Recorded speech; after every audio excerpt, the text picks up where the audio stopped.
la Red Multidisciplinaria para la Investigación sobre Discriminación en la Ciudad de México. Y para dar inicio vamos a hacer nuestro acto inaugural. Le pedimos a la presidenta del Consejo, a Geraldina González de la Vega Hernández, que nos acompañe de este lado, por favor. También al maestro Armando Meneses Lario, secretario técnico del COPRED, y por supuesto a quien impartirá nuestra conferencia magistral, a Jesús Enrique Vázquez Quiros, que nos acompañe de este lado, por favor.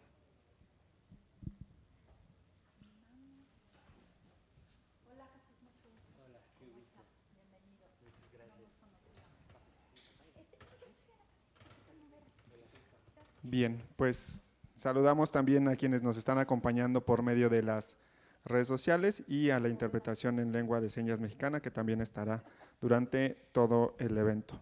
Bien, pues vamos a darle el uso de la voz a la maestra Geraldina González de la Vega para que nos dirija un mensaje de inauguración de este cuarto encuentro de la REMIT. Adelante. Muchas gracias. Pues muy buenos días a todas las personas quienes nos acompañan acá en General Prim número 10 y a quienes nos están acompañando a través de esta transmisión por Facebook, ya sea ahorita en vivo o más al rato en diferido. Pues me da mucho gusto saludarles y sobre todo me da mucho gusto que tengamos este cuarto encuentro de la REMIT en vivo, ahora presencial y de manera híbrida. Pues la pandemia nos permitió también explorar estas vías y entonces, bueno, pues tener encuentros en persona siempre es importante, es muy importante vernos, escucharnos en tercera dimensión, pero pues esta posibilidad también de quienes no pueden trasladarse hasta acá a las instalaciones del Consejo, que puedan seguirnos ya sea por vía remota o por vía diferida más tarde, pues también es una muy buena cosa. Este cuarto encuentro de la Red Multidisciplinaria de Investigación sobre el Fenómeno Discriminatorio en la Ciudad de México, pues tiene como un hilo conductor el tema relacionado con ciertos pendientes que existen en temas legislativos. La conferencia magistral con la que abriremos ahorita, pues tiene que ver justo con el modelo social de la discapacidad y las políticas públicas. Y las mesas que estaremos teniendo tanto el día de hoy como mañana y pasado, este encuentro dura 3 días, vamos a tener distintas mesas en donde vamos a estar explorando, reflexionando temas, insisto, relacionados con pendientes legislativos en esta Ciudad de México y por supuesto relacionados con el tema de la igualdad y la no discriminación, en donde, bueno, pues la idea es que tengamos esta discusión o esta reflexión en conjunto con la academia. Y vamos por pasos. Primero, la REMIT. ¿Qué es la REMIT? La Red Multidisciplinaria para la Investigación del Fenómeno Discriminatorio en la Ciudad de México es una red que se crea hace 4 años, en el 2018-19 la lanzamos, 18-19 se lanzó esta red con la idea precisamente de generar un espacio de reflexión y de discusión con personas dedicadas a la investigación relacionada con el fenómeno discriminatorio en la Ciudad de México. Y es una red multidisciplinaria porque entendemos que la reflexión de la discriminación, perdónenme, que el tema que sigue es la discapacidad, me confundí. El tema de la discriminación no está referido únicamente a las humanidades como pudiera pensarse, ¿no? A el derecho, a la sociología, a la ciencia política quizá, al trabajo social, sino que también entendemos que hablar sobre discriminación, sobre inclusión, sobre igualdad, pues puede ser hecho a partir de otras disciplinas y precisamente este es uno de los puntos relevantes de esta red multidisciplinaria. El año pasado, una de las mesas, por ejemplo, que estuvimos trabajando dentro del tercer encuentro de la REMIT tuvo que ver, ¿si fue el tercero o fue el segundo, Jessica? El de juegos de video. El segundo. Es que como fue durante la pandemia, me acuerdo que fue en Facebook, pues fue en remoto, pero por ejemplo tuvimos una mesa en donde estuvimos reflexionando sobre el tema de la igualdad y la no discriminación relacionado con videojuegos. Pongo esto como ejemplo porque nos interesa mucho involucrar a personas investigadoras, a personas que se dedican a la academia en temas relacionados con la reflexión sobre la igualdad y la no discriminación desde todas las perspectivas, ¿no? Entonces, ese es el objetivo de esta red. Además, el COPRED, parte de su quehacer tiene que ver con la vinculación con varios ámbitos, en este caso con el ámbito académico, a través de ya 10 años del concurso de tesis, en donde, bueno, pues la idea también era ahí fomentar precisamente la investigación académica relacionada con el fenómeno discriminatorio y generar estos espacios de comunicación y de reflexión con las universidades en esta Ciudad de México. Entonces, para el Consejo resulta muy importante tener esta vinculación con la academia, con las universidades, con las personas que están haciendo investigación relacionada con este fenómeno discriminatorio para poder entender cómo, cuándo, dónde, en qué momentos, qué problemáticas necesitamos atender a partir de una reflexión académica.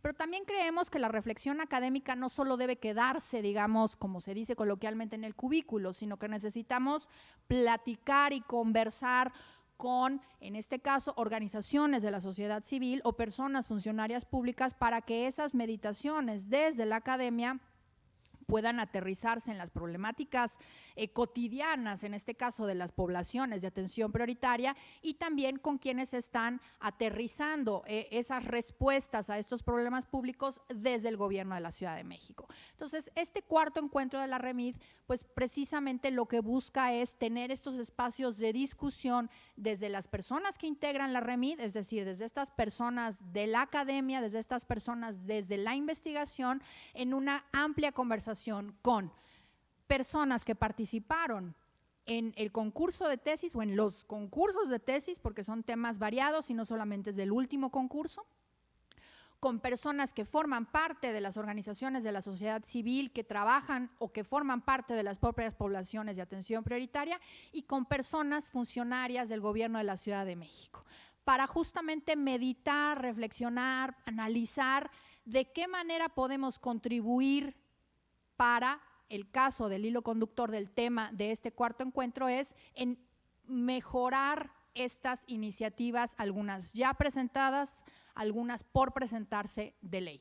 ¿Y cuáles son estos temas? Estaremos hablando el día de hoy, justo en la conferencia que tenemos en un momento, tiene que ver con el modelo social de la discapacidad, pero tendremos el día de mañana una mesa relacionada con el sistema de interdicción, que pues ya ha sido determinado como inconstitucional por parte de la Suprema Corte de Justicia. Sin embargo, en la Ciudad de México sigue existiendo este sistema de interdicción que es absolutamente contrario a la Convención sobre Derechos de las Personas con Discapacidad y que tiene que ser derogado. Pero no puede ser derogado sin más porque se requiere diseñar un sistema de apoyos para las personas con discapacidad que así lo requieran.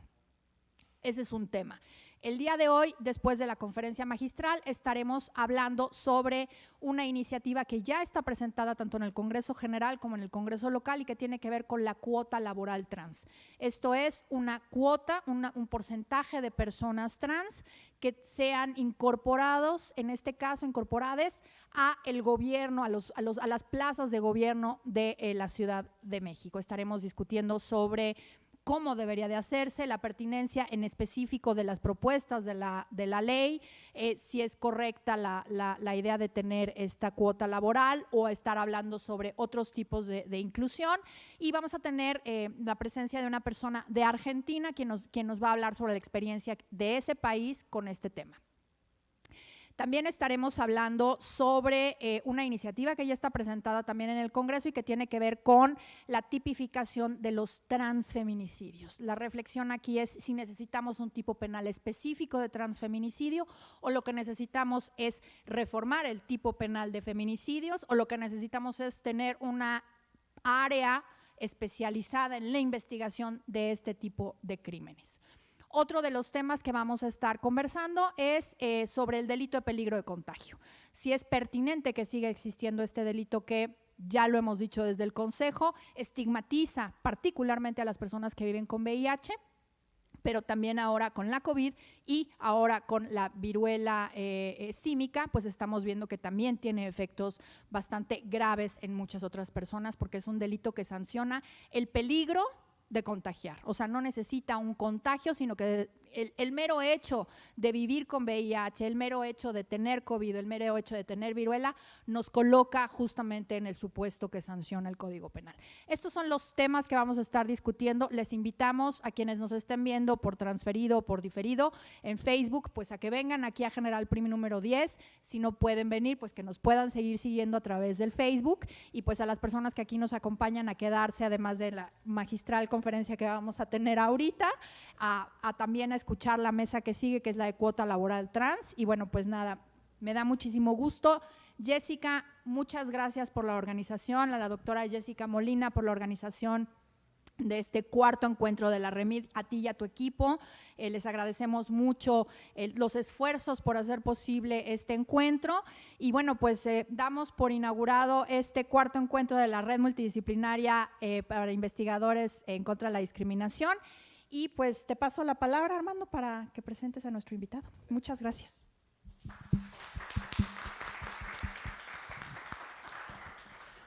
Bueno, pues antes que nada, muchas gracias también por invitarme a estar como moderador. La verdad es un gusto, Enrique, estar aquí presente. Y confieso, sobre todo yo, porque pues el acercamiento que he tenido mucho al tema pues tiene que ver más con el ámbito jurídico, y pues es muy importante lo que mencionó la presidenta, ¿no? El tema de escuchar otras voces, otros pensares para justo entender, ¿no?, en el mundo en el que vivimos. Entonces, qué mejor que pues, nos pueda dar ese punto de vista. Sin más, les voy a dar lectura a una breve semblanza de Enrique Vázquez, quien es mejor conocido en el mundo del stand-up como Quique Bien Parado.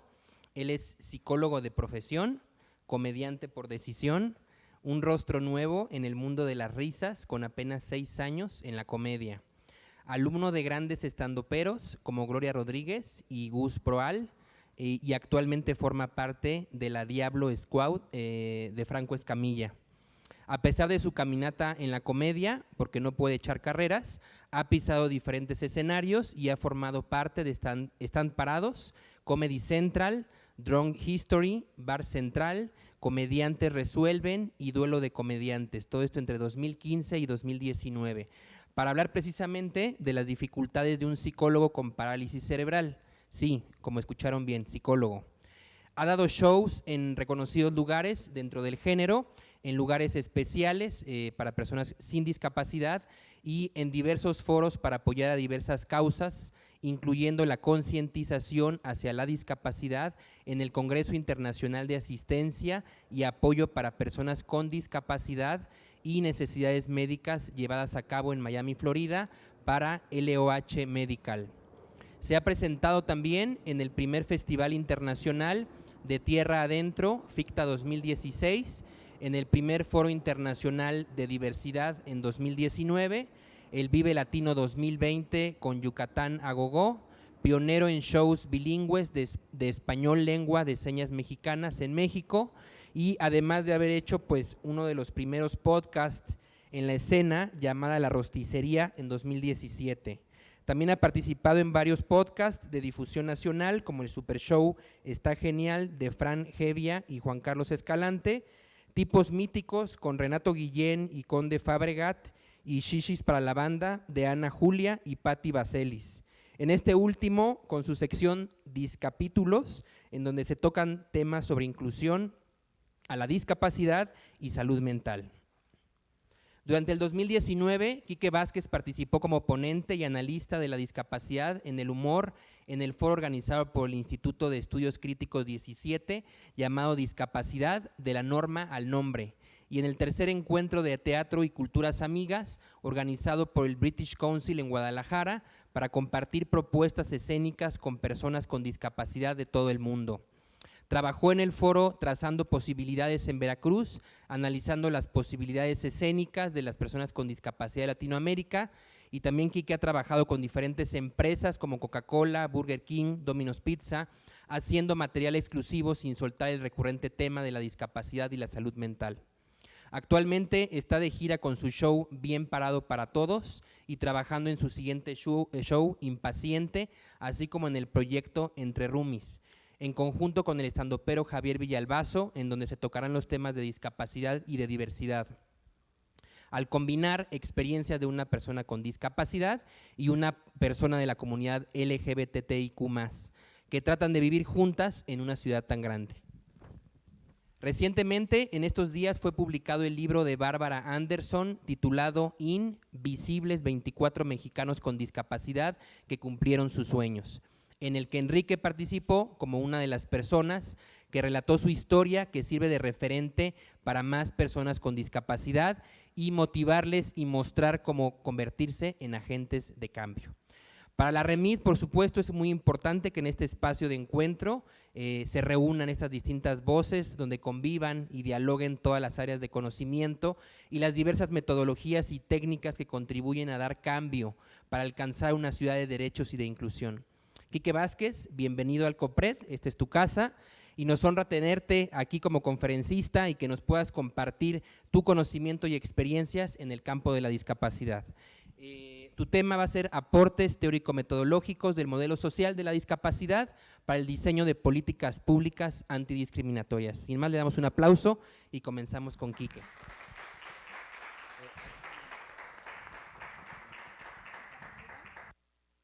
Súper, ya. ¿Me escuchan? Súper bien. Gracias. Hasta parezco una persona importante y que sabe lo que hace con esa presentación.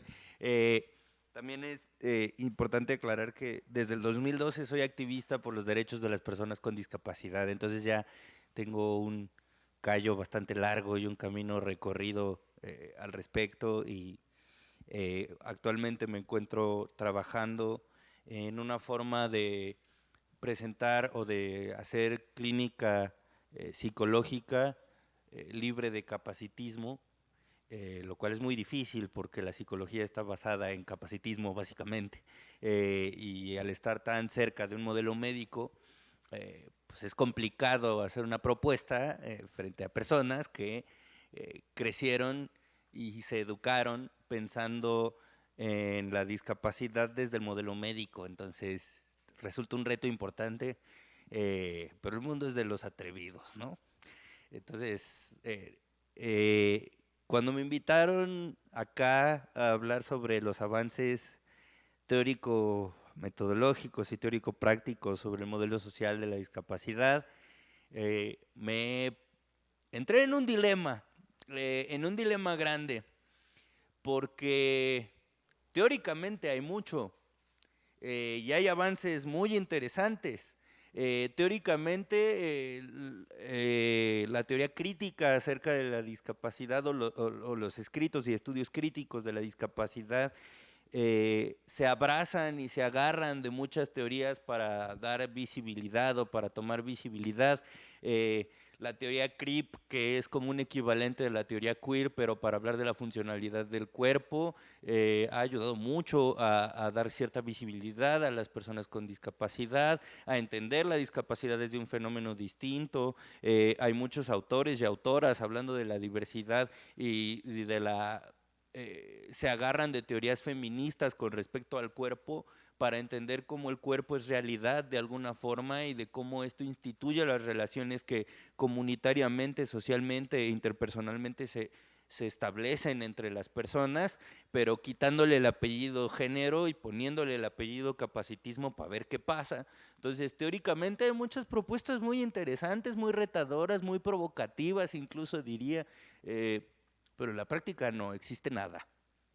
O sea, en las palabras todo esto existe. Existe la teoría CRIP, existe la visualización del cuerpo con discapacidad dentro de un parámetro de normalidad como lo plantea la teoría queer, que es nadie es totalmente uno ni totalmente otro, todos estamos en una constante transición y la identidad del sujeto va moldeándose, y de ahí se agarra la teoría CRIP para decir los cuerpos también, y entonces hay muchos predicamentos en donde los cuerpos hegemónicos, las mentes hegemónicas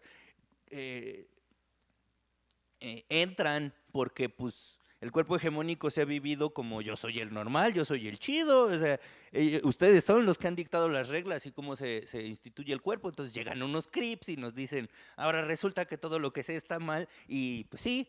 Entonces, o sea, esa es la teoría, desde ahí parte la teoría CRIP de deja de pensar en un cuerpo hegemónico y empieza a pensar o a entender que la realidad depende del cuerpo que la experimenta. Por lo tanto, la realidad no es una, sino que hay millones. Sin embargo, las interacciones, los entendimientos, las relaciones, las palabras siguen estando desde la perspectiva del cuerpo hegemónico. Entonces, este dilema no me lo voy a quedar nomás yo, se los voy a dejar a ustedes, porque mi campo de acción es la psicología, la terapia, el activismo, la defensa de derechos de las personas con discapacidad, pero aquí estoy en un foro multidisciplinario, entonces espero que en sus distintas disciplinas y en sus diferentes campos de acción, pues empecemos a hacer que estas teorías que ya existen, que ya están, que estas leyes incluso que ya existen y que ya están, pues se vean en la práctica, ¿no? Entonces voy a empezar. Disculpen si no me quedo sentado, pero irónicamente el stand-up me ha obligado a estar parado y ya se me hizo costumbre. Muchas gracias. Bueno, la que sigue, por favor. Voy a hacer una pregunta, está abierta, no sé si alguien está monitoreando lo que está pasando en Facebook o algo así, pero quien quiera responderla también, ayúdeme a responderla porque este espacio no va a ser de crítica y regaño, sino quiero que sea realmente un espacio conversacional en donde nos invitemos mutuamente a reflexionar al respecto. ¿Cuáles son? Y pido que en sus respuestas no sean políticamente correctos. Lo políticamente correcto no cambió nada ni ayudó a nadie, nunca jamás. Entonces, en mis conferencias sean lo más políticamente incorrectos que se pueda, porque pues eso representa la realidad de los hechos. Lo políticamente correcto solo sirve para las telenovelas, creo yo. Entonces, ¿cuáles son las características de un cuerpo normal? Y vayámonos a lo más elemental. ¿Cuáles son las características de un cuerpo normal? No tengan miedo de decir que tenga pene, que tenga vagina, que sea de cierta estatura. O sea, ¿cuáles son las características de un cuerpo normal? Ok, que tenga simetría, ¿no? Que los ojos estén donde deben estar, ¿no? Que las orejas estén donde deban estar. Ok, simetría, ¿qué más? Que respire, ¿no? Por sí mismo, ¿no? Dije que no políticamente correcto.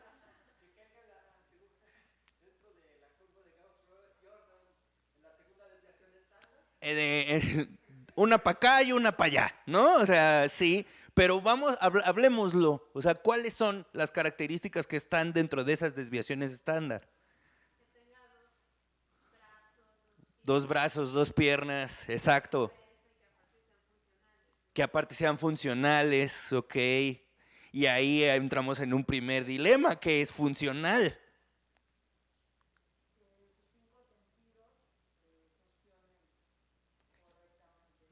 O como se espera, ¿no? Y ahí entramos en otro dilema, porque funcionar correctamente también es relativo, porque todas las personas que usamos lentes técnicamente no nos funciona bien un sentido y necesitamos un asistente que nos haga que funcione bien. Quiere decir que hay desviaciones estándar toleradas y desviaciones estándar no toleradas. Entonces, la desviación estándar acaba de pasar a segundo plano, tercer plano, o ya valió gorro como un argumento válido, porque a pesar de que un cuerpo entre dentro de la desviación estándar, hay desviaciones estándar toleradas y desviaciones que no. Entonces, vean cómo, si nos vamos a la realidad, lo teórico empieza como, ¿qué pasó? Entonces, ¿qué más? ¿Cuáles son las características de un cuerpo normal? Y ahí podemos meternos en un tema de género bien interesante, porque la normalidad para mujeres no es la misma normalidad que se espera de los hombres. Entonces, ¿qué características tiene un cuerpo normal?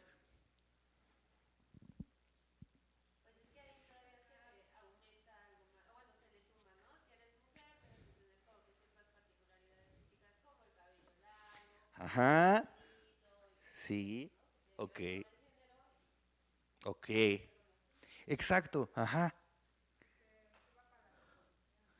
Que se pueda reproducir, pero las personas fértiles no son consideradas personas con discapacidad, ¿no? Las personas que no pueden concebir no son consideradas como personas con discapacidad. Quiere decir que el cuerpo no necesariamente es sinónimo de discapacidad. Quiere decir que hay un factor social que tiene que ver con quiénes entran en esta categoría y quiénes no. Estamos viendo cómo pensar en lo elemental, en lo dado por hecho, ya nos pone a cuestionar un poco qué es un cuerpo normal. La que sigue.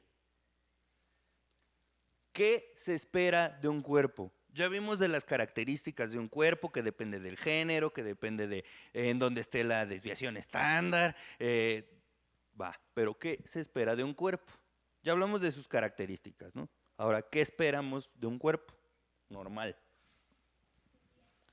Que piense, que cumpla sus funciones, que cuáles serían esas funciones. Ok, que pueda trabajar, que sea productivo. Funcionalidad entonces.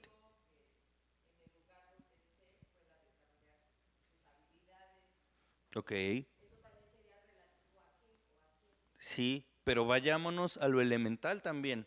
Porque estos son conceptos y los conceptos pues nos valen gorro. Que se mueva. ¿Qué más? Que piense, pero ¿de qué manera? Razonablemente. Entonces quiere decir que hay una medida que dice que hay un pensamiento que es racional y un pensamiento que no. Y entonces sabemos personas, como yo, que soy psicólogo, que tengo un poder frente a ustedes, porque yo podría ponerles un juicio de interdicción a cualquiera de ustedes. Porque yo soy un profesional que sabe cuál es ese pensamiento racional y cuál no. Y dependiendo de su opinión, yo puedo decidir si ustedes son razonables o no. Porque yo soy el profesional, ¿no? Entonces vayan viendo qué se espera de un cuerpo, pero sobre todo también empecemos a pensar cuáles son los castigos sociales que se tienen frente a un cuerpo que no cumple con eso que se espera de ese cuerpo. Y no nos vayamos a los conceptos. ¿Qué pasa si un cuerpo no se puede mover? ¿Cómo? Ok.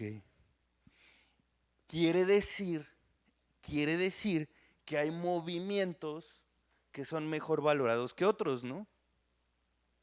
Y entonces, si hay movimientos que son valorados mejor que otros, quiere decir que hay movimientos que no, que el movimiento al momento de existir te segrega, te castiga.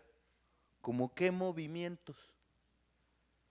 Yo conozco uno muy padre, ¿no? Que es muy de mi gente, y cuando digo mi gente es gente con parálisis cerebral. ¿Qué es este? Revisen sus cuerpos, ¿cómo reaccionaron ante esto? Esa actitud, esa respuesta de su perra madre, eso es una censura social. Quien no haya leído a Foucault, de una le urge vigilar y castigar, y de una le urge la historia de la locura. Porque esto es un pequeño ejemplo de cómo el castigo social no viene de una institución nada más. Viene de mi ojo que juzga, y viene de mi mente que interpreta, y viene de mis emociones que responden, de mis actitudes que se despiertan frente a algo. Volviendo al movimiento. Quiere decir que hay movimientos que son preferibles, ¿como cuál? Por ejemplo, subir un escalón. Es preferible un cuerpo que puede subir un escalón a uno que no. Es preferible un cuerpo que escucha a un cuerpo que no. Un cuerpo independiente, un cuerpo autónomo. A mí me gusta hacer la distinción de autónomo e independiente. Habemos personas que no tenemos el mismo nivel de autonomía, pero somos más independientes, ¿no? Yo conozco a gente de 40 que no se ha salido de casa de sus papás, sin ninguna condición física que se los impida, ¿no? Entonces, a mí se me hace muy interesante, muy particular y primordial diferenciar autonomía de independencia. La autonomía es valorada, la independencia no tanto. hablando de autonomía, ¿qué hace un cuerpo autónomo? Decidir. Ok, bien. ¿Van viendo cómo se nos va desarmando el mundo? Lo que sigue, por favor. ¿Qué se espera de un cuerpo en cuanto a sus funciones? Cuando hablamos de funciones, ¿de qué hablamos? Que se mueva, que piense. ¿Qué esperamos de un cuerpo? La que sigue. Con respecto a sus habilidades, ¿para qué tiene que servir? ¿De qué tiene que ser capaz un cuerpo? ¿Qué se espera de un cuerpo en los estándares de belleza? Eso está fácil. Lo puedo resumir en dos: o Henry Cavill o Scarlett Johansson. Si te acercas a cualquiera de los dos, vas bien. Si te alejas de cualquiera de los dos, vas mal. ¿No? Lo que sigue. ¿Qué se espera de un cuerpo con respecto a sus roles sociales? Y ahí podemos hablar de que se case, que tenga hijos, que sepa cocinar, que sepa coser, que sepa bordar. El patio de mi casa muy particular. Que se case, que tenga un trabajo, que mantenga a su familia. ¿Qué se espera de un cuerpo en su ciclo de vida? Tenemos al cuerpo tan normalizado, y cuando digo normalizado no lo digo en un buen sentido, porque ahorita en redes sociales normalicemos, no.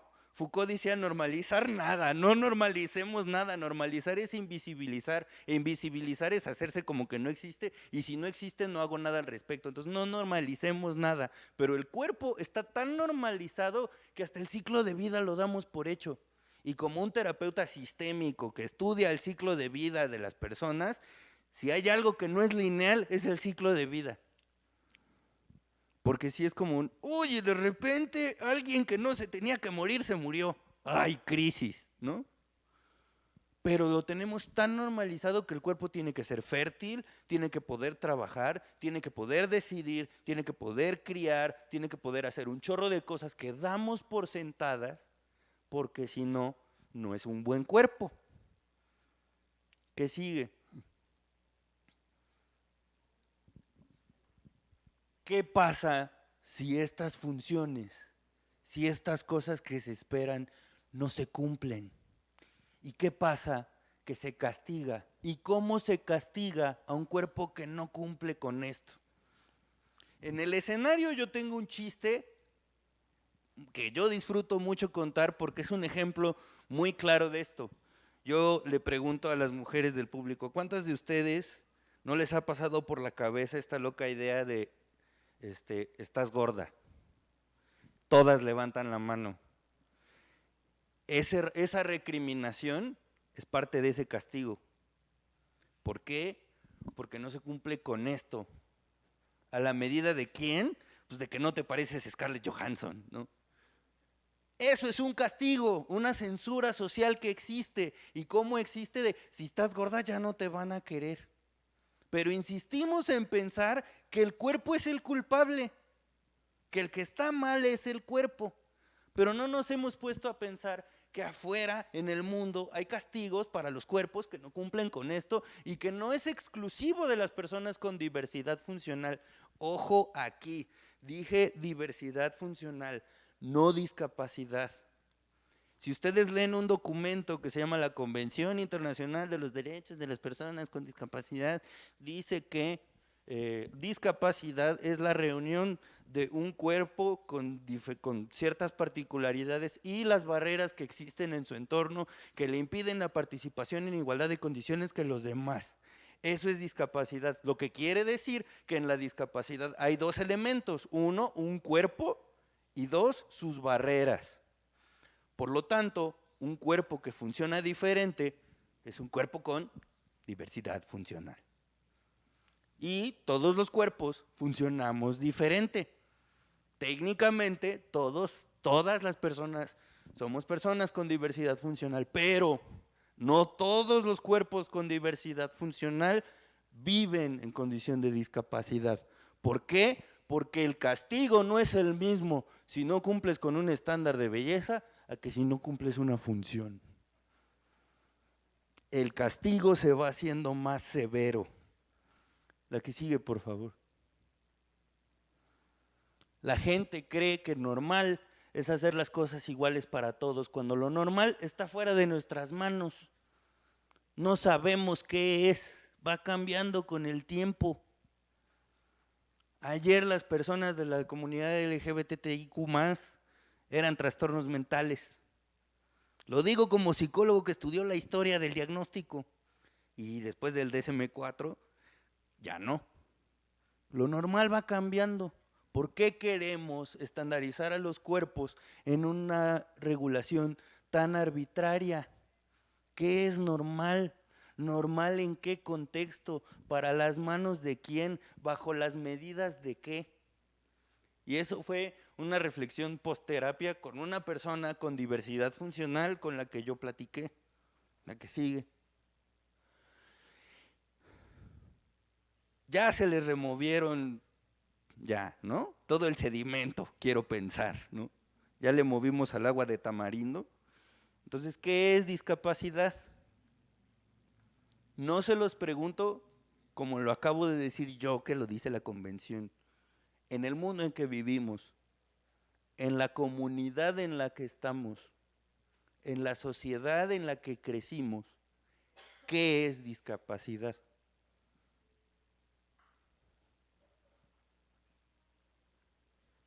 No tengan miedo, ¿eh? Ujú.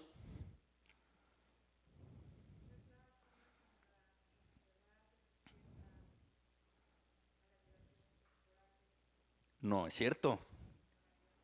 No es cierto, porque hay diversidades corporales y funcionalidades que no caen en esa etiqueta y hay personas que no viven en condición de discapacidad que se etiquetan así a sí mismas para tener beneficios.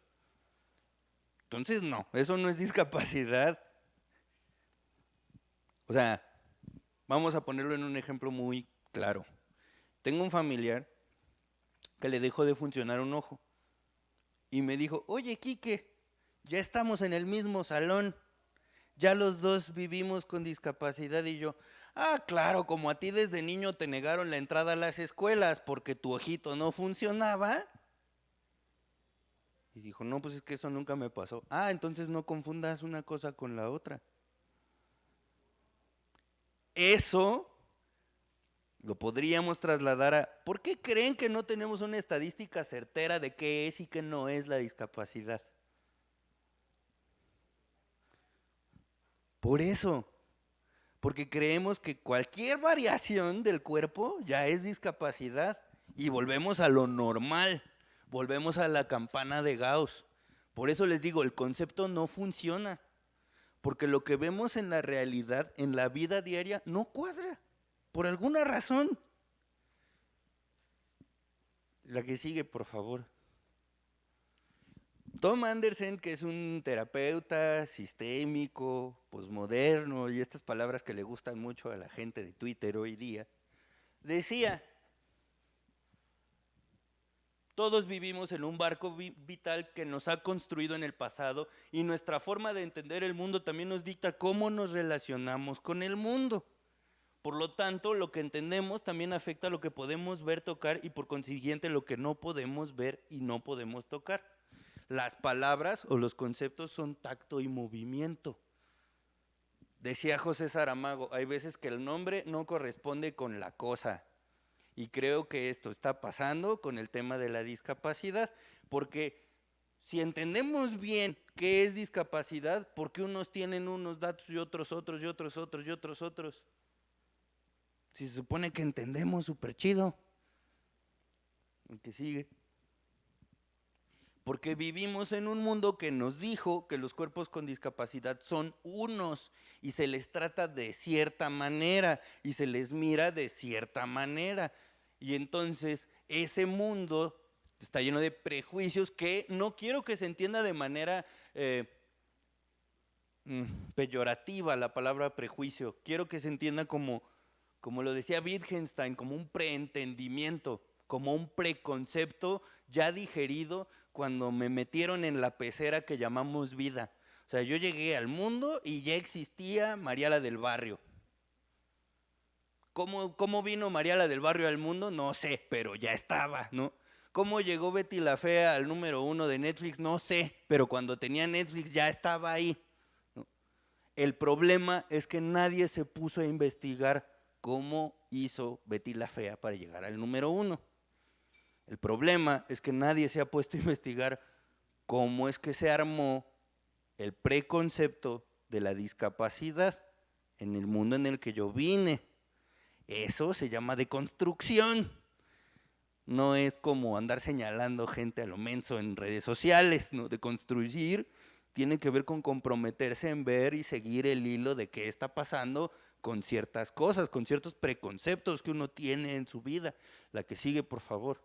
Y entonces, como la palabra es tacto y es movimiento, quiere decir que los conceptos que yo uso para entender cierto tema también van a dictar la manera en que me relaciono con ese tema, y también va a validar ciertas prácticas con respecto a ese tema. Y entonces, la que sigue, un poco de historia, todo. Ahí. En el mundo de la discapacidad han habido paradigmas que es como la manera en general en que se engloban los preconceptos de cierto marco sociohistórico.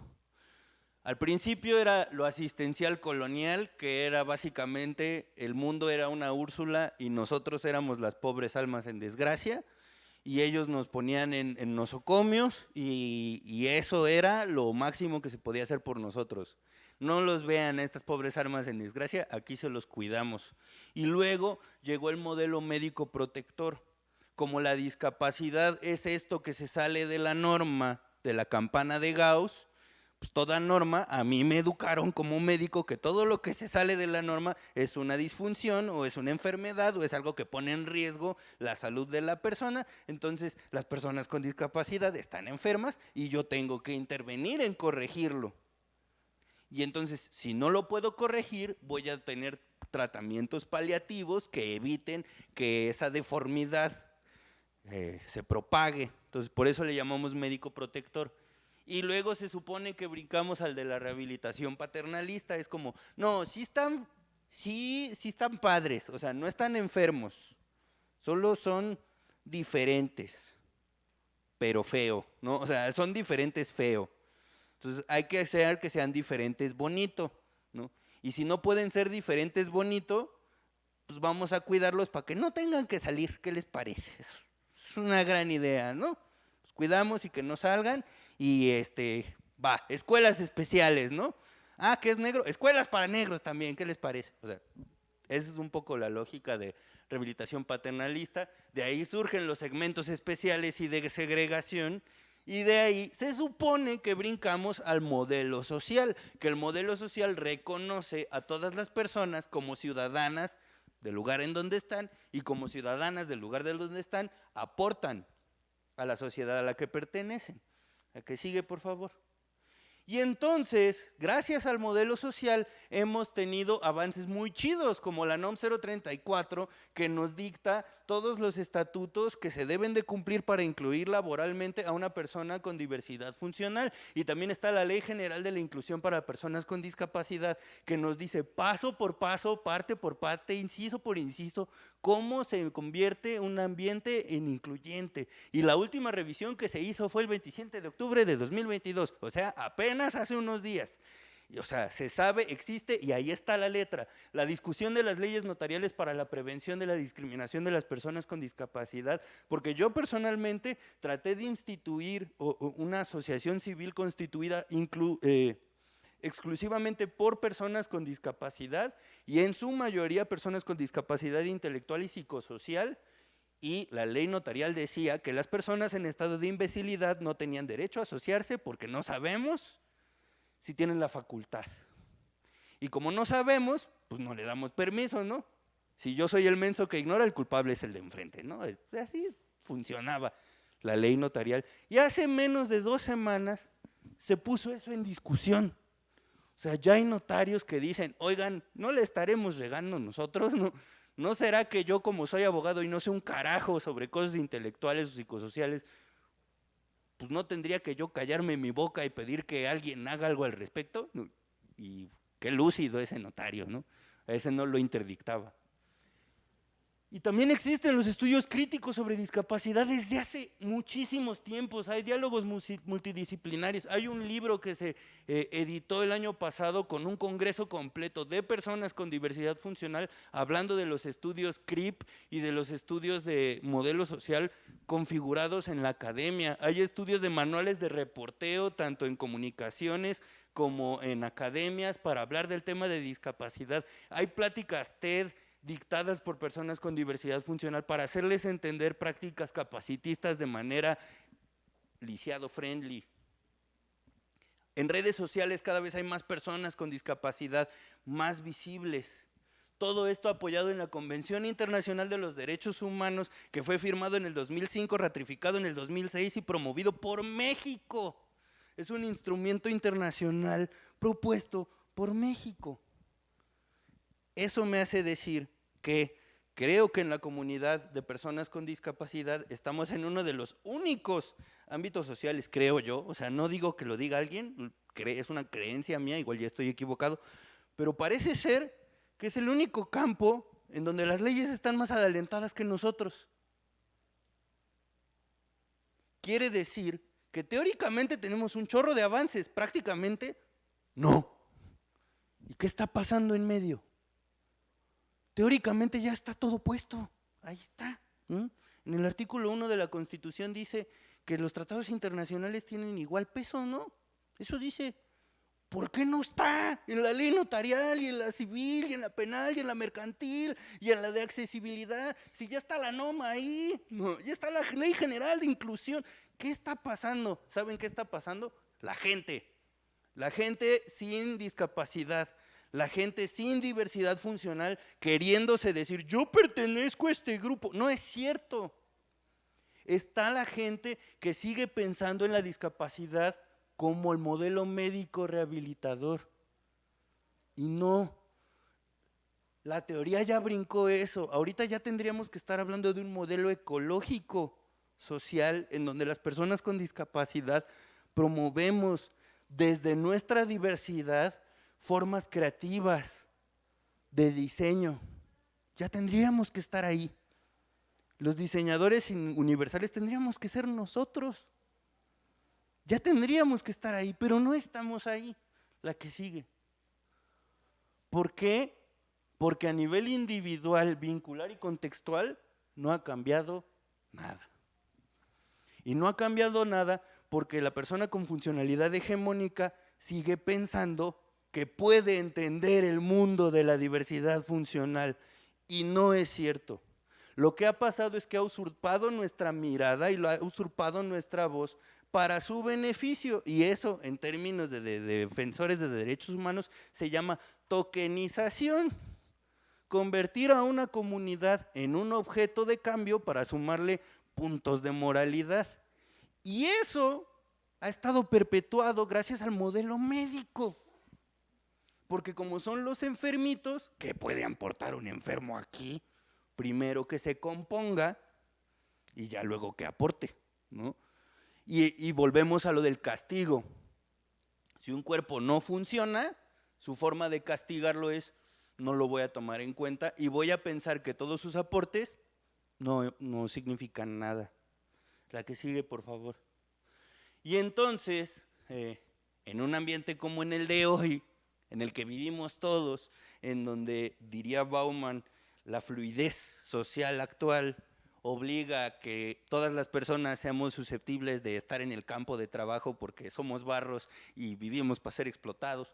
Y entonces, como las personas con discapacidad están enfermitas y están malitas y no pueden, hay que ponerlos en ambientes protegidos.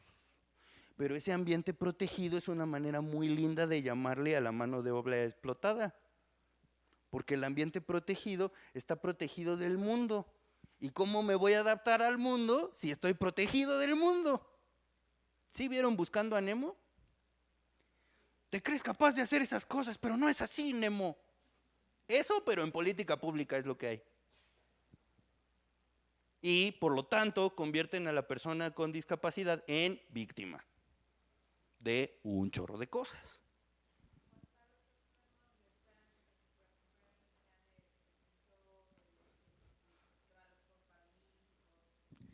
Y eso se llama porno inspiracional. El porno inspiracional es esta sensación de, ay, yo que tengo mi cuerpo completito y que lo tengo todo, no estoy haciendo nada, y este cucho incompleto tiene 5 medallas, ay, le voy a echar ganas, porque si este pudo, yo también. No.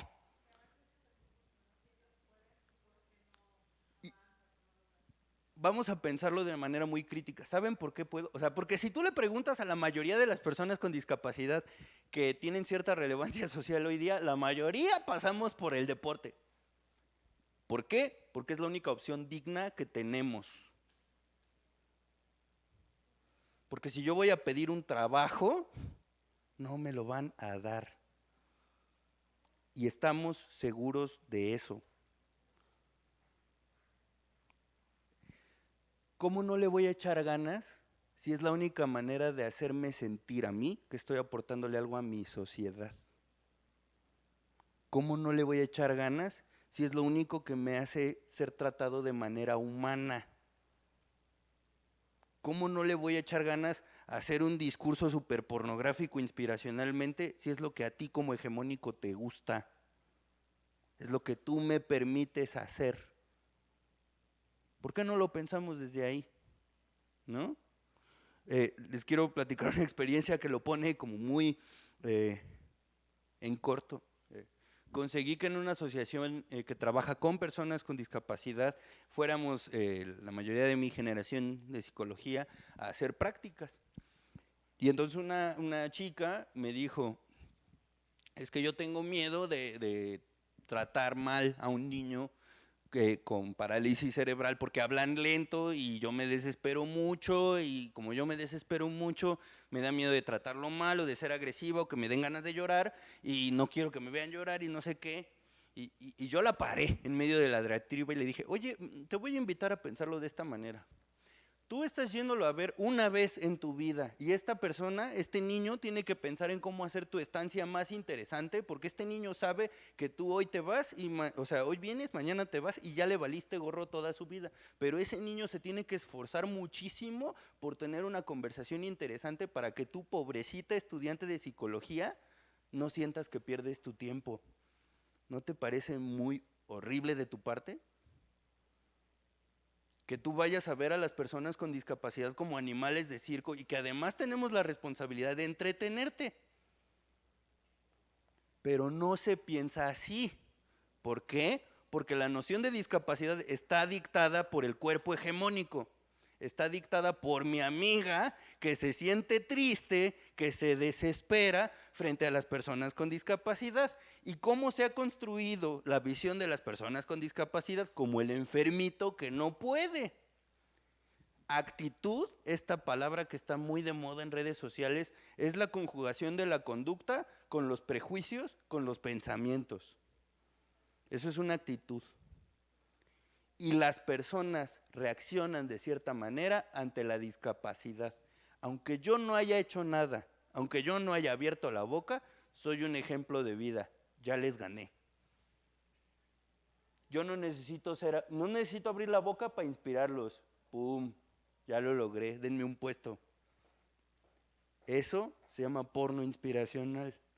Y viene de este preconcepto de yo pensaba que esta persona con parálisis cerebral no iba a poder ni retener su saliva, pero puede.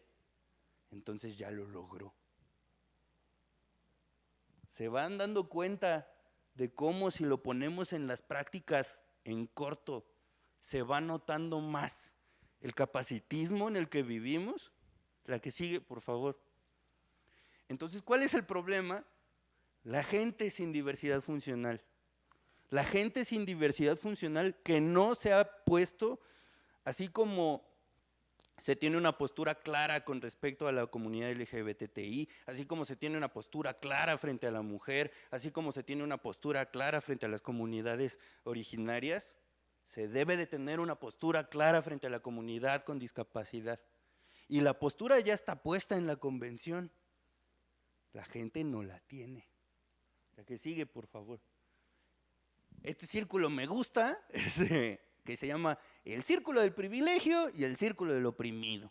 Por cada lado privilegiado hay un lado oprimido y a mí el que me interesa es persona con discapacidad versus persona able body, funcional, hegemónicamente funcional. Porque pues ya vimos que no todas las funciones, aunque se puedan hacer, son igualmente valoradas, ¿no? Déjame, espero para que le tome foto.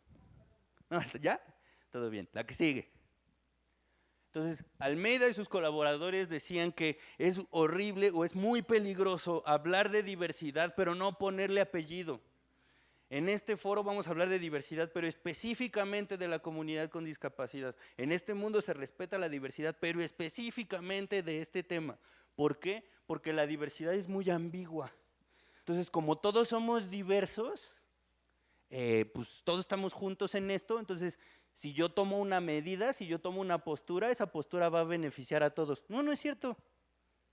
No. Por más diversos que seamos, tienes que respetar la existencia de cada diferencia. Pero si tú lo encierras en la palabra diversidad, nos invisibilizas, nos guacheas.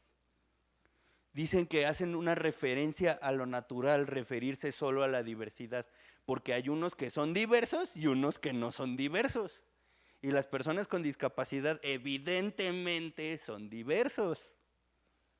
La idea de equivalencia a lo que remite, lo que decía que todos somos iguales. No, no es cierto, no todos somos iguales. Pero todos tenemos los mismos derechos. Pero todos deberíamos de participar en igualdad, pero no todos somos iguales. Su tranquilizadora corrección política. Y el ejemplo, así, epítome de esto es, ¿cómo se dice correctamente? ¿Persona con discapacidad o persona con diversidad funcional? Es que yo no sé. Y entonces ya lo dicen correctamente, pero sus prácticas no cambian.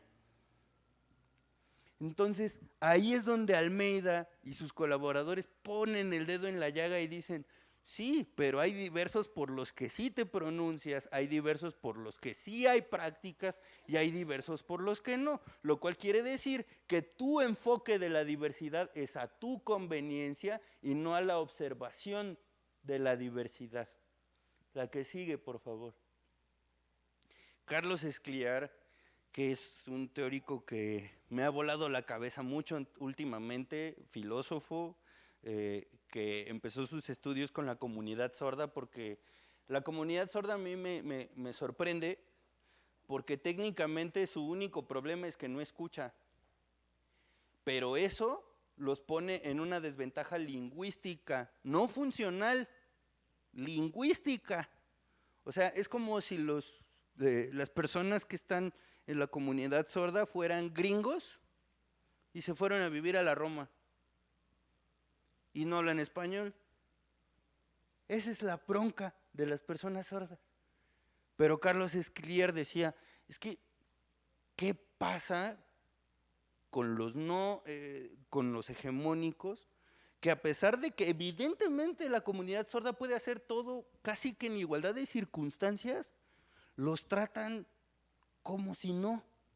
Y entonces este tipo dijo, cuando usamos la palabra diversidad para señalar la manera en la que unos conviven con otros, hay un subtexto que remarca quiénes son los diversos y quiénes no lo son.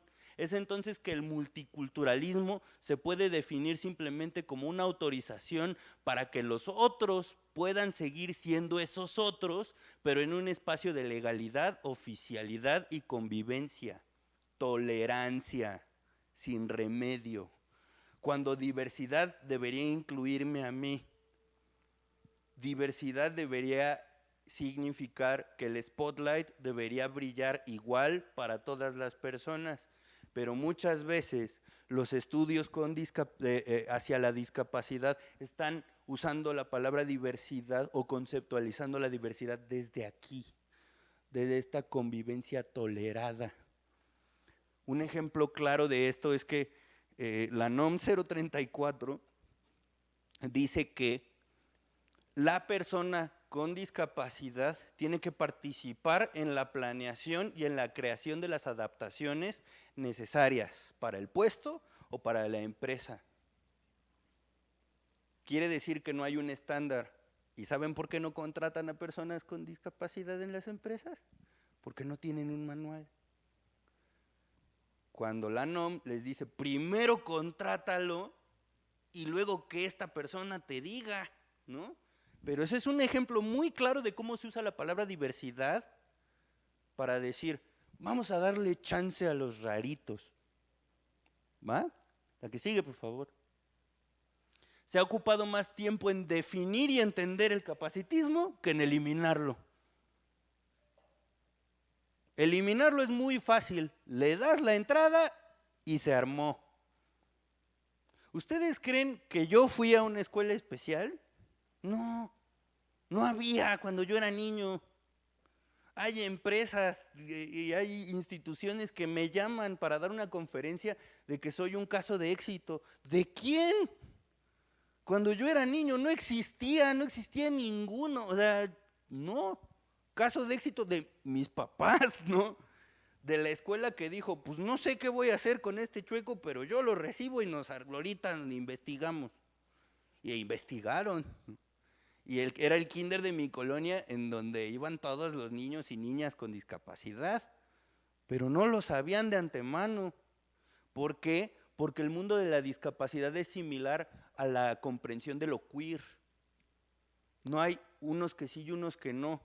Incluso entre las personas con parálisis cerebral como yo, hay un abanico enorme. Hay personas con parálisis cerebral que no pueden hablar, hay personas con parálisis cerebral que no se pueden mover, que no pueden mover un brazo o que se están moviendo todo el tiempo, pero todos tienen parálisis cerebral. Quiere decir que las personas que vivimos con parálisis cerebral somos un espectro igual de largo que, como lo dicen los queer, lo binario y lo no binario.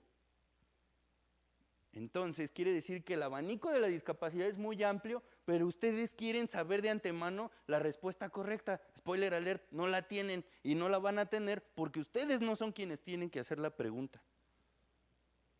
La que sigue, por favor. Tenemos que quitarnos de la cabeza la creencia de que para poder pertenecer a un círculo hay que tener ciertas habilidades preestablecidas y empezar a pensar en brindar oportunidades a todas las personas. Y habrá personas que la logren y personas que no. Pero la oportunidad ahí estuvo. Tenemos que erradicar el mito de la meritocracia. Las oportunidades dependen de las convenciones sociales sobre quién puede asegurar que lo que yo te puedo dar va a ser provechoso. Si te voy a contratar, me tienes que hacer ganar. El mito del futuro se confunde potencial, en específico de las personas con discapacidad, se confunde con potencial con aptitud. Es como, ¿qué tan apto puede ser este chueco que no puede ni caminar? Entonces no tiene potencial este güey, ¿qué? Voy a invertir más tiempo en que camine derecho que en que trabaje. ¿Y quién te pidió rehabilitarme? Lo políticamente correcto, decir que sí, no cambia la falta de oportunidades. Entender qué significa discapacidad no cambia la falta de oportunidades. No hay que pensar que la oportunidad es igual a funcionalidad. Si tú funcionas de cierta manera, tienes ciertas oportunidades. No, tenemos que ver qué sabes hacer. Y si lo que sabes hacer me sirve, vas. Pero no, lo pensamos al revés. Una teórica con autismo decía, no es posible aprender a nadar en el estacionamiento de una escuela de natación. No puedo aprender a vivir en un mundo si me encierras en una escuela especial. No puedo aprender a convivir con personas si no me sacas a convivir. Pero tampoco la forma de enseñar a nadar cuando alguien se está ahogando. No puedes pedirle a una persona con diversidad funcional que se las está viendo negras y que dices, estoy tratando de hacerlo todo y decir, pues es que no le echas ganas. Es que ahí está Nick Bujisi que sin brazos ni piernas hizo una película. No, las oportunidades del señor Tabique no eran las mismas que las mías, pero la gente lo confunde. La que sigue, por favor. La benevolencia es una forma de opresión muy difícil de señalar, porque viene desde el paternalismo y la asistencia. Es como tener un esclavista amable que exige que nos mostremos perpetuamente agradecidos por su trato. ¿Alguien de aquí ya vio Crip Camp? Tú. Hay una escena desgarradora para mí que es al final del documental. Crip Camp es un documental sobre el movimiento de defensa de los derechos civiles de las personas con discapacidad en Estados Unidos. Judy Heumann lo lideró.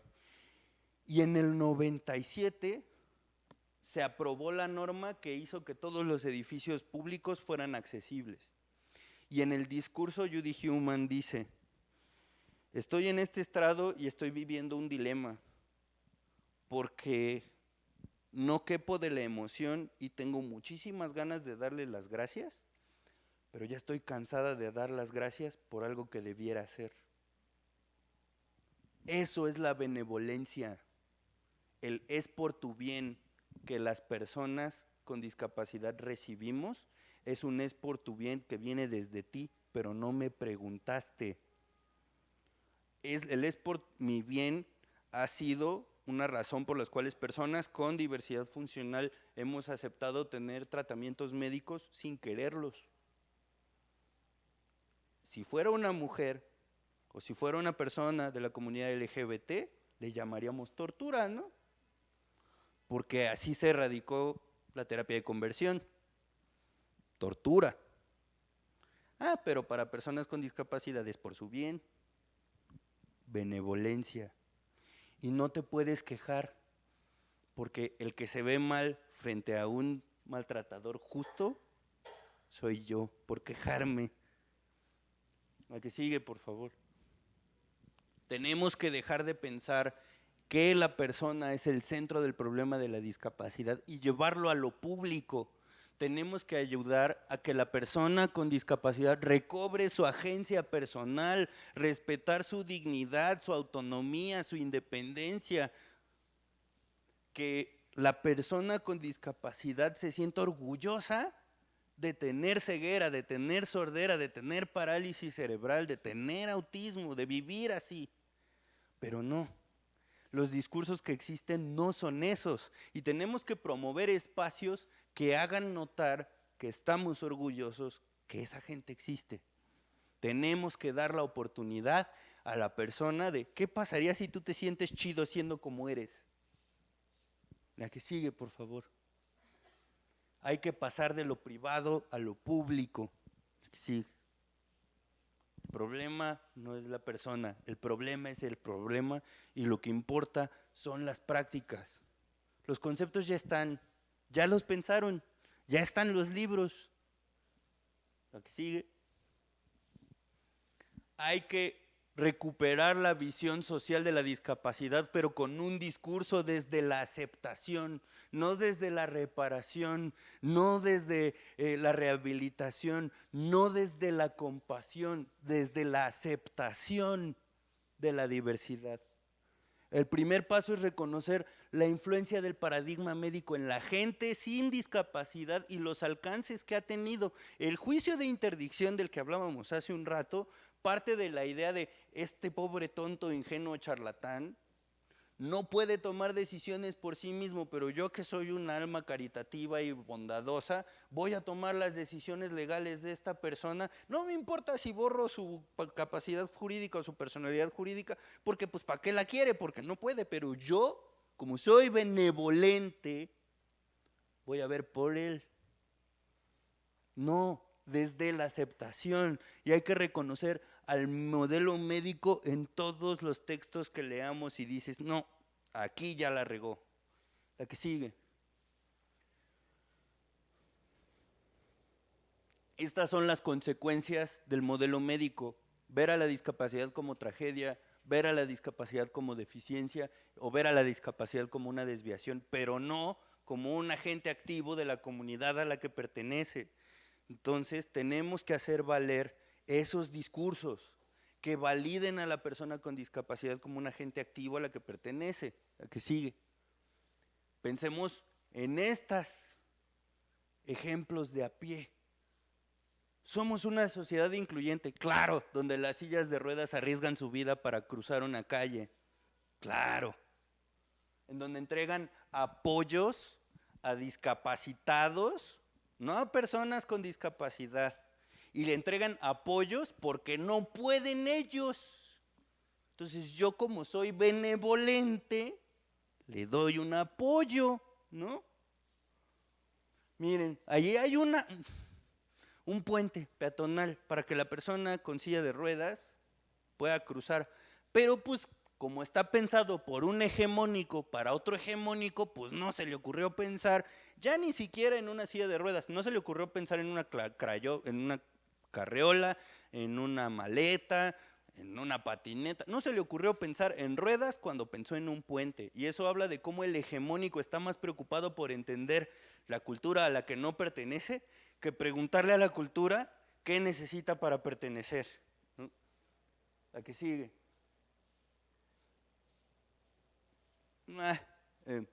Discapacidad como desviación lo podemos resumir, hay una presunción de aptitud. Se presume que los cuerpos son aptos para todo. Y pues no. La que sigue. Hay profecías autocumplidas en la discapacidad. Es un fenómeno psicológico, la profecía autocumplida, que lo puedo resumir en algo que todo mundo ha vivido de, ¿estás enojada? No. Ay, si estás enojada, yo te vi. No estoy enojada, pero sí está, ay, ya te enojaste, ¿verdad? No estoy enojada. ¿Ves cómo sí te enojas? Pues sí, me hiciste enojar tú, güey. Eso se llama profecía autocumplida. Yo entiendo el mundo de cierta manera y hago que el mundo cuadre con esa visión que yo tengo, pero digo que, soy vidente. No, tú hiciste las cosas para que las cuadraran así. Y eso lo vivimos las personas con discapacidad todo el tiempo. La que sigue. Todo. Hay que evitar esto, daño doxástico. La que sigue. Cuando un profesional opina sobre una realidad que no vive informando en un discurso, se llama daño dogmático, infiltración, daño doxástico. El daño que se causa por distorsionar o envenenar la percepción de sí mismo en una persona distinta a mí. Y eso lo han hecho las personas con funcionalidad hegemónica desde el principio de los tiempos hasta el día de hoy. Ustedes nos dictan cómo tenemos que entendernos a nosotros. Y sus leyes, sus propuestas, sus ideas, sus conceptos siguen marcando que nosotros somos diferentes a ustedes. Y eso genera un daño doxástico porque eso me hace entender a mí como un sujeto en falta, como un sujeto deficiente, desviado, que no puede aportar, cuando no es cierto. Y el ejemplo más claro que tengo es los deportistas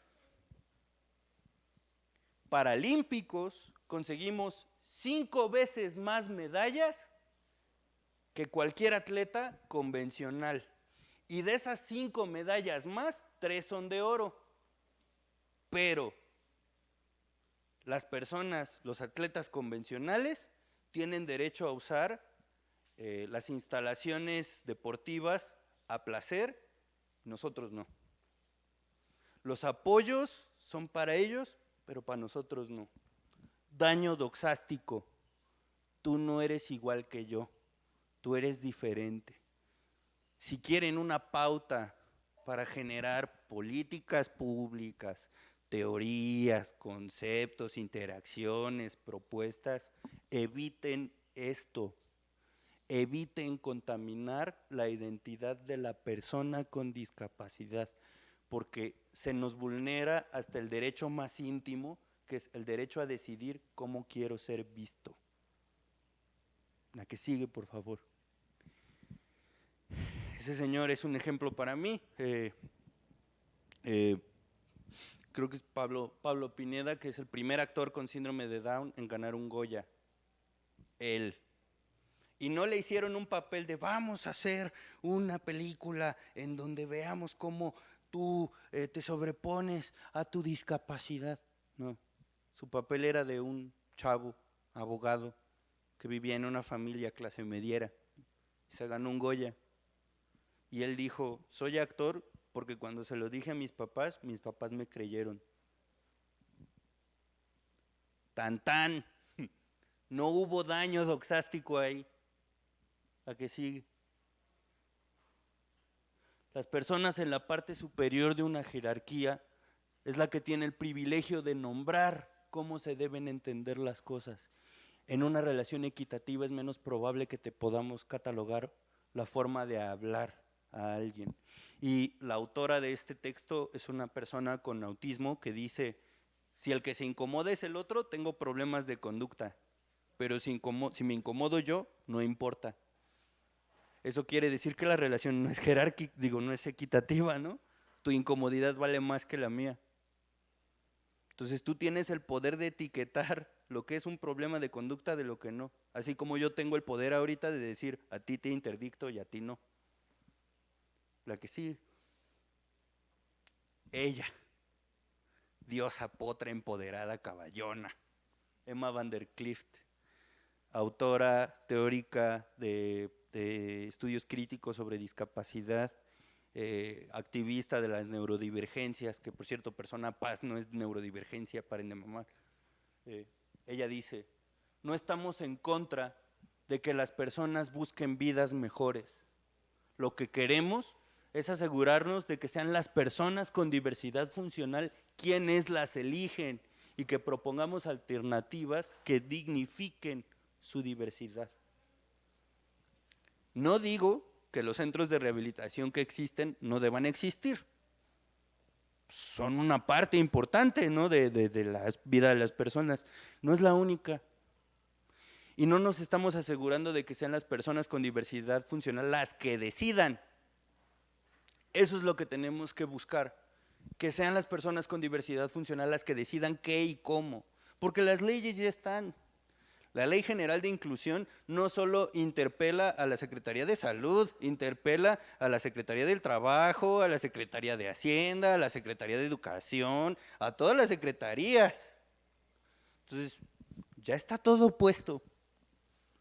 El problema es que los hegemónicos, que los hegemónicos o las personas con funcionalidad hegemónica entiendan que no son parte del problema, son el problema. Problematícense y soluciónense, porque las personas con diversidad funcional no vamos a dejar de existir, vamos a seguir resistiendo. Nuestra existencia es resistencia desde antes de que estas comunidades lo pusieran de moda. Nuestra existencia pone en juicio lo que se sabe del mundo, tan es así que ayer un activista con parálisis cerebral severa dijo, yo creo que le voy a preguntar al Estado si me puede proveer un servicio de asistencia sexual, porque soy una persona con parálisis cerebral que no tiene acceso a su propio cuerpo, pero el sexoservicio es peligroso y yo no me quiero contagiar de una enfermedad de transmisión sexual, pero quiero tener acceso a la experiencia sexual. Y vi que en otros países hay una figura que se llama asistente sexual. Quiero ver qué onda. Pero si no sabemos qué es diversidad funcional, si nos metemos a la asistencia sexual, que ya tiene que ver con sexoservicio, con la regulación de ciertas actividades, con ver a la persona con diversidad funcional como una persona sujeta de derechos, capaz de exigir, ya estamos hablando en chino, ¿no? Entonces, el problema, o lo que los quiero conminar, es que entiendan que las personas con funcionalidad hegemónica no son parte del problema, son el problema, porque son ustedes quienes dictaron las reglas de un juego que no podemos jugar, y como no lo podemos jugar, vamos a perder siempre. El que sigue, por favor. Pues hasta aquí, mi diatriba. Entonces, el tiempo que nos queda me gustaría saber sus opiniones, sus preguntas, sus quióboles. Sé que a lo mejor… gracias. Antes de pasar a las preguntas, que seguramente hay muchas, agradecerte, Enrique, creo que nos diste un panorama muy claro y sobre todo hacernos entender que el problema no está allá, el problema está acá, el cómo vemos, ¿no?, a las personas con discapacidad y en particular la diversidad funcional. Y me quedo con dos cosas que mencionaste. Estamos replicando la influencia del paradigma médico cuando queremos entender qué políticas vamos a llevar a cabo, qué acciones, y en realidad tenemos que mejor focalizarnos en qué estamos haciendo mal para cambiar eso, ¿no? Y lo segundo, que parecería que el modelo social en sí mismo al establecerse en 2006 la convención, ya cambió la cosa, pero no es así. En la práctica dista mucho de lo que en la teoría, durante muchos años, en la que se gestó la convención, tenemos como estas directrices, cuando en realidad falta mucho por qué cambiar y seguimos replicando esto. Y termino mencionando esto que mencionas de recobrar la agencia personal desde el discurso de aceptación. Y entonces, ¿cómo entender y cómo tenemos que ir hacia adelante con esto que mencionaste? Y bueno, si no hay preguntas, también me gustaría un poco saber este tema de los ajustes razonables que mencionaste, porque no es que si la persona me es útil o no en mi empresa, en mi lugar de trabajo, y a partir de ahí yo genero como estos mecanismos, sino es la persona ya insertada dentro de esta comunidad laboral, y a partir de ahí cómo genero ese ajuste razonable que no va a ser una receta de cocina. Claro. Hay que sentarnos, hay que hablar, hay que entender y a partir de ahí generar, ¿no? Claro. Me quedo con eso y es una pequeña pregunta. Muchísimas gracias. ¿Y preguntas por allá? Sí. Pues mira, no hacemos tantos. Gracias. Pues me quedo con muchas reflexiones. Ya alguna vez había habido un análisis con Jonathan Maldonado de Puebla y hablaba como hay una parte, nos toca desde diferentes niveles, ¿no? Hay una parte cultural donde, por ejemplo, en el propio lenguaje, cuando se hace un baby shower, ¿no? Nos pones ejemplo, dices, ¿qué va a ser, niño o niña? No importa, mientras Con que venga nazca bien, bien. ¿no? Con que nazca bien. O sea, desde la propia idea de no querer o asumir que hay una persona con discapacidad en las familias, ¿no? Y también la otra reflexión era, y ahí sí quiero tu opinión en torno a qué pasa con la ciencia y la salud, ¿no? En este sentido en el que desde ahora ya no es desde los 4 o 5 meses, sino desde los 2 meses te hacen estudios para determinar que no hay una persona con discapacidad y entonces puedas justo decidir, más allá del tema de aborto, no, sino como justo decidir no pues llevar a término un embarazo cuando sabes que ya va a haber una discapacidad de por medio, y esto pues cada vez se está viendo más y cada vez está avanzando mucho más. Digo, desde la teoría CRIP, ya desde un enunciado como muy, muy fuerte, muy crítico, se hablaba de un genocidio de personas con discapacidad al eliminarlas desde antes de que lleguen, ¿no? O sea, ya no estando aquí con todo lo que implica que ya nos mostraste, sino ni siquiera permitir ya la existencia de las personas con discapacidad. Entonces, ahí tu opinión. Porque creo que es un reto bien grandote, ¿no? Sí. Porque además se lo preguntas a un hombre, ¿no? O sea, además. Pero yo creo que el problema no es si existe o no la posibilidad, porque la opción debe de existir. Como decía, las oportunidades tienen que estar. El problema es que eso se conceptualiza como un tratamiento como de primer orden, cuando se trata de una persona con diversidad funcional que van a hacer. Y creo que ese es el problema. Creo que el problema es el bastión, creo que es el último bastión que el modelo médico tiene para erigirse todavía con respecto a las personas con diversidad funcional. A mí me parece una práctica eugenésica cuando el médico lo ofrece como la primera opción y con la justificación de que pues viene malito, porque al final del día no es una decisión que el médico debiera tomar, la decisión la debería tomar pues, la consultante, ¿no? Al final del día, ¿quién decide qué onda? El problema es que los médicos inciden en esa decisión haciendo un daño doxástico, poniendo el preentendimiento de que vas a tener un niño malito, cuando en lugar de eso, el médico debería hablar de, hay posibilidades de, a lo mejor, que nazca una persona con síndrome de Down, que es como la más fácilmente diagnosticable por amniocentesis. A lo mejor va a tener tener que usar ciertas adaptaciones para su comprensión, habrá que evaluar cómo, o sea, en lugar de brindar la opción de, pues ya no lo tenga, es como, las posibilidades de desarrollo son estas o los caminos de desarrollo son estos. Pero eso no existe, eso no está, porque los médicos no se han posicionado socialmente frente a la comunidad con discapacidad. Entonces, lo que me pones enfrente es un supuesto, porque para mí la solución está en utopía todavía.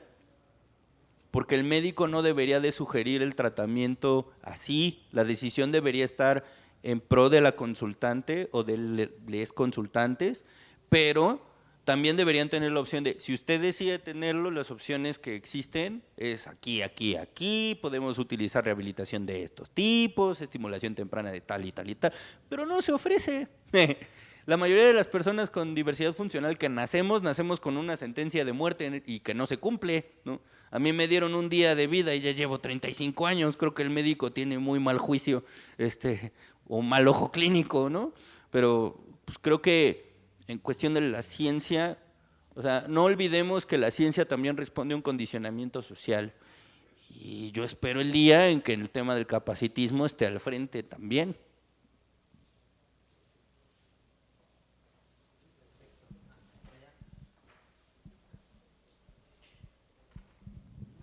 Mi nombre es Rocío Millán, muchas gracias por la invitación, sobre todo a la REMIT y a la COPRED.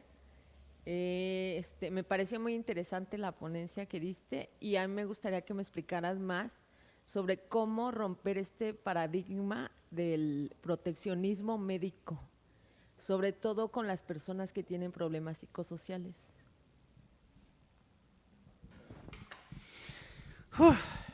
La respuesta va a sonar simple, pero no lo es tanto. En el tema psicosocial no es una gripe.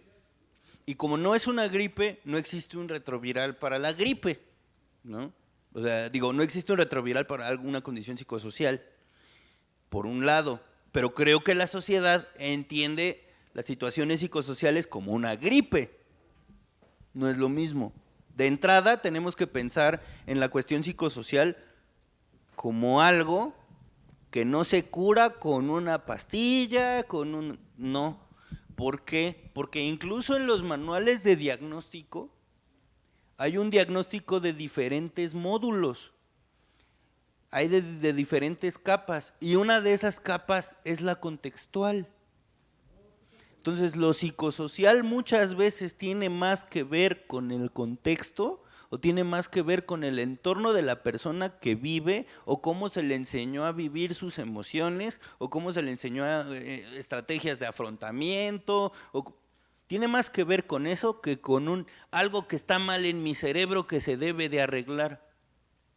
Si nosotros habláramos de esto, si habláramos de que la salud mental es comunitaria, no es individual, es comunitaria, creo que reduciría en mucho el estigma que tiene la discapacidad psicosocial, porque así ya no solo eres tú la persona responsable, también tu entorno tendría algo que hacer. Y también tiene que ver con esto porque ven que yo les decía en alguna de las láminas que hay una presunción de aptitud, o sea, de que hay habilidades que ciertos cuerpos pueden hacer y que si no te adaptas a eso, te castigan. Una de las aptitudes es la estimulación.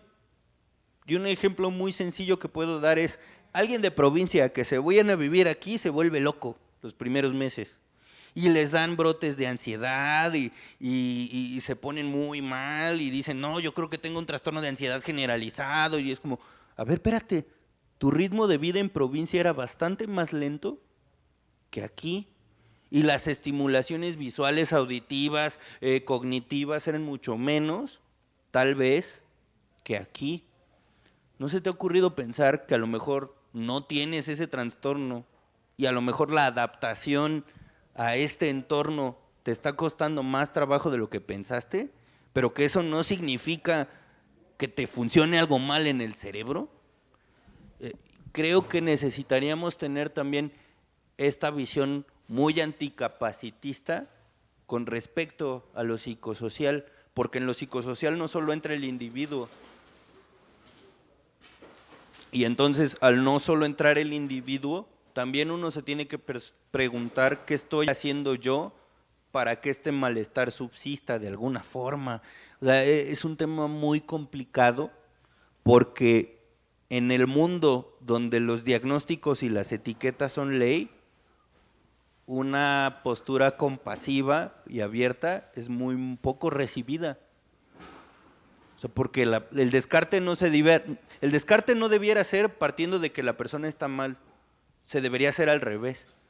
bueno, ¿qué hay en el entorno que pudiera estarte detonando esto? Ah, pues tal, pero tal vez este mecanismo tampoco te funciona, pues cambiémoslo. Y ya si nada funciona, entonces tal vez sí hay algo mal contigo. El problema es que el estigma está al revés. Entonces creo que empezar a menear ese estigma sería muy buen primer paso. Muchísimas gracias. A nombre del COPRED otorgamos la siguiente constancia al maestro Jesús Enrique Vázquez Quirós por su participación como conferencista magistral en el cuarto encuentro de la REMID, aportes teórico-metodológicos del modelo social de la discapacidad para el diseño de políticas públicas antidiscriminatorias. Firme al calce, maestra Geraldina González de la Vega Hernández, presidenta del COPRED. Muchísimas gracias. Gracias a ustedes.